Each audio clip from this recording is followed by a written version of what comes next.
فطرے سے متعلق ایک مسئلہ مہمان سے متعلق کہ اگر شب عید اگر کوئی مہمان آئیں تو اس سے فطرہ جو واجب ہوتا ہے کچھ شرائط کے ساتھ، یعنی چند شرطیں ہیں کہ جس بنا پر مہمان کا فطرہ میزبان پر واجب ہوتا ہے۔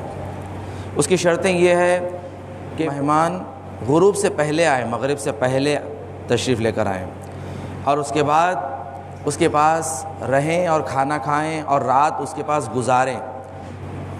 ان شرطوں کے ساتھ پھر مہمان کا فطرہ اس پر واجب ہوتا ہے، ورنہ فقط جو ہے آ کر کھا کر چلے جانا، اس سے شب عید اگر کوئی آنے سے فطرہ واجب نہیں ہوتا۔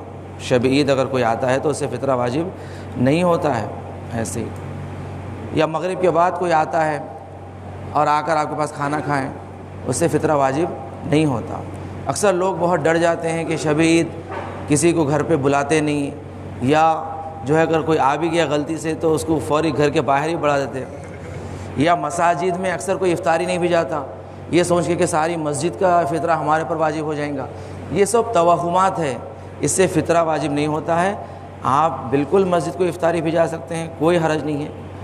فطرہ صرف مہمان کا جو واجب ہوتا ہے وہ ان شرطوں کے ساتھ ہے کہ وہ آ کر آپ کے پاس غروب سے پہلے آئیں اور اس کے بعد آپ کے پاس کھانا کھائیں اور پھر آپ کے پاس رات گزاریں، آپ کے پاس رات گزاریں۔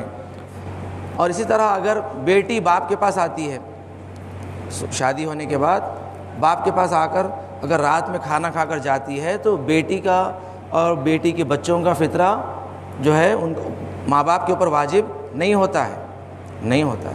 ہاں یہ بات ہے کہ اگر بیٹی آ جائے، آ کر رہنے کے لیے آ جائے اور رات میں کھانا بھی کھائے وہاں پر اور پھر رات وہاں پر گزاریں اپنے باپ کے پاس، تو پھر بیٹی کا فطرہ باپ پر واجب ہو جاتا ہے کہ اس کا بھی فطرہ دے۔ تو ان شرطوں کے ساتھ مہمان کا فطرہ میزبان کے اوپر واجب ہوگا۔